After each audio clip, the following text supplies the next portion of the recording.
மாசம் 50,000 ரூபாய் சம்பளம் வாங்குறாரு. அவர் வந்து ஒரு கார் வந்து வாங்குறாருன்னா நீங்க 10 லட்சம் ரூபாய் கிட்ட கார் ஷோரூம் போகும்போது பாத்தீங்கன்னா ஃபர்ஸ்ட் ஒரு பட்ஜெட்ல போவாருங்க. அங்க போகும்போது பாத்தீங்கன்னா டாப் மாடல் வாங்கிடுவாருங்க. இப்ப அவர் பாத்தீங்கன்னா வாங்குறது 50,000 ரூபாங்க. இப்ப இந்த 50,000 ரூபாய் வாங்கிட்டுங்க அதுக்கு ஒரு 5 வருஷம் இஎம்ஐ போடும்போது அதுக்கு ஒரு 20,000 ரூபாய் போயிருச்சுன்னா இவரோட லைஃப் வந்து ரொம்ப ஸ்ட்ரகிள் ஆக ஆரம்பிச்சிருவாங்க.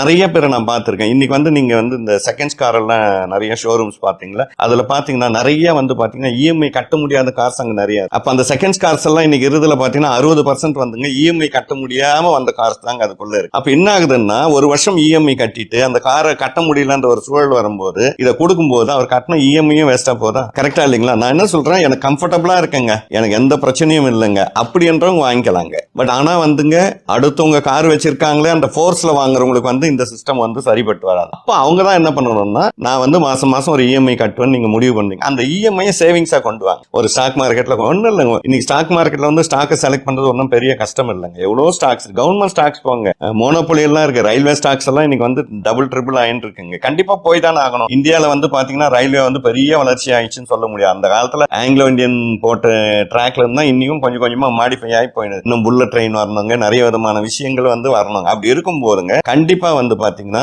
நல்ல கவர்மெண்ட் ஸ்டாக்ஸா நல்ல ப்ராஃபிட் கொடுக்குற ஸ்டாக்ஸ் நிறைய இருக்குங்க. அந்த மாதிரி ஸ்டாக்ஸ்ல வந்து அவங்க இன்வெஸ்ட் பண்ணி வைக்கும் போது இந்த இஎம்ஐ இன்வெஸ்ட் பண்ணும்போது என்ன ஒரு 5 வருஷத்துல பாத்தீங்கன்னா கண்டிப்பா ஒரு சைக்கிள்ல வந்து கண்டிப்பா ஸ்டாக் மார்க்கெட் மேல போகும். அந்த மேல போகும்போது அதுல இருந்து நீங்க பணம் எடுத்து நீங்க வந்து கார் வாங்கிக்கலாம், இல்ல வேற ஏதாவது என்ன வாங்கணுமோ வாங்கிக்கலாம். உடனடியா நான் கார் வாங்கி ஆகணும் அப்படின்றவங்க யார் தெரியுங்களா? எனக்கு ஹெல்த் இஷ்யூ இருக்குங்க, நான் ஒரு நாளைக்கு ஒரு 100 கிலோமீட்டர் போனங்க, 50 கிலோமீட்டர் போனோம், 10 கிலோமீட்டர் போனோம், டூ வீலர் ஓட்ட முடியாதுங்க, வாங்கிக்கோங்க, வேற வழி கிடையாது. ஹெல்த் ரொம்ப முக்கியம். அதை தாண்டி நான் வாங்கிட்டு சும்மா கவர் போட்டு வைக்க போறேங்க, சினிமாவுக்கு போவாங்க, பீச்சுக்கு போவாங்க, எப்பாவது ஒரு முறை ஊருக்கு போயிட்டு வருவான்றவங்களுக்கு வந்து இஎம்ஐல போட்டு நம்ம கார் வாங்குறதுன்றது உபயோகம் இல்லைங்க. அதை சேவிங்ஸா அவங்க கொண்டு வரணும். லட்சக்கணக்கில் வந்து சம்பாதிக்கிறாங்க, பட் அவங்க வந்து எந்த சேவிங்ஸும் வைக்கிறது இல்லைங்க. அப்ப சேவிங்ஸ் இன்னைக்கு நீங்க பாத்தீங்கன்னா சின்ன சின்ன விஷயங்கள் தான். ஒன்னு வந்துங்க ஸ்டாக் மார்க்கெட்டுங்க, இல்ல மியூச்சுவல் ஃபண்டுங்க, இல்ல இந்த மாதிரி கோல்டு சில்வர்ல பண்ணலாங்க, ரியல் எஸ்டேட்ல பண்ணலாம். இப்ப கிரிப்டோ கரன்சி, ஃபாரெக்ஸ் மார்க்கெட் எல்லாமே வந்துருச்சுங்க. பட் நான் என்ன சொல்றேன்னா, நீங்க ஆரம்பிக்கும் போதுதான் இங்க முக்கியங்க. எத்தனை கோடி வருதுன்னு இப்ப கணக்கு போறதே யூஸ் கிடையாதுங்க. ஏன்னா நம்ம சொல்ற எல்லா டைம் ஃப்ரேமும் வந்து பாத்தீங்கன்னா ரொம்ப லாங் டைம் ஃப்ரேமுங்க. 10 வருஷம் 15 வருஷம் ஆகும்போது அதுக்கு வேல்யூ வந்து குறையதான் செய்யும். நான் என்ன சொல்றேன், இப்ப நம்ம ஆரம்பிப்போம். ஏன்னா நிறைய பேர் இப்போ